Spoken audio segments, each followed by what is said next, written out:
Друзья, завершается сложный, но очень интересный и насыщенный год.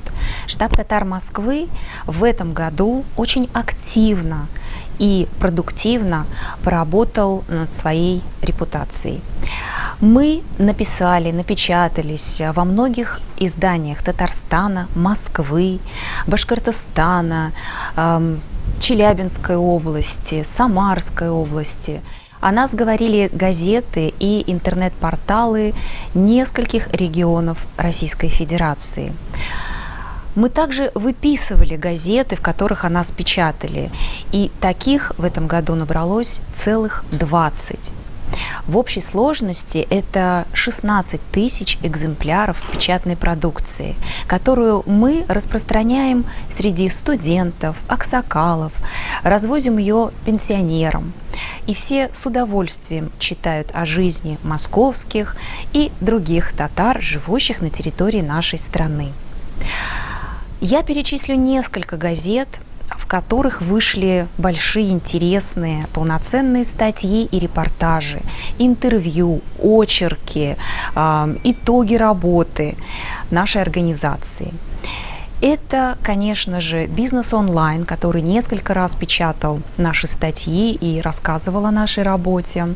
О нас писали такие татарстанские газеты и журналы, как «Известия Татарстана», «Звезда Поволжья», «Меденет Жемга», «Акчарлак», «Симбике», «Идель», «Бизнес онлайн», а также и региональные газеты Удмуртии, Нижегородской области, Челябинской, Самарской, то есть, например, Яңарышка, Мышкаграу, в Башкортостане о нас писали в газетах. Так что спектр изданий, в которых мы прозвучали очень активно и довольно мощно в этом году, широк и разнообразен. Помимо региональных и татарстанских газет, о нас писали и федеральные издания. Например, «Мир новостей», причем как Московского региона, так и в других республиках. О нас писали в хорошем таком значимом журнале общественно-политическом «Женщина и политика». Также в красивой, замечательной газете «Татарский мир», который издается в Москве.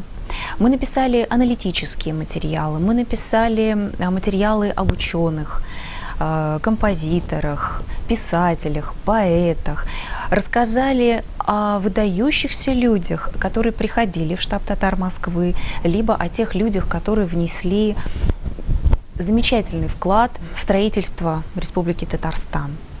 Конечно же, мы живем в мире интернета, и печатная продукция, бумажная продукция, к сожалению, уменьшается. Слишком мало подписчиков. Тем не менее, мы стараемся поддерживать печатные издания, которые рассказывают татарам о татарах, причем как на русском, так и на татарском языке. Вся деятельность штаба татар Москвы направлена на сохранение родного языка, культуры, традиций и духовных ценностей татарского, башкирского и всех тюркских народов. Поэтому мы стараемся освещать лучшее из истории наших народов во всех средствах массовой информации. Благодаря нашим публикациям регионы и татары, живущие в разных городах и областях нашей страны, узнали о жизни татар в Москве.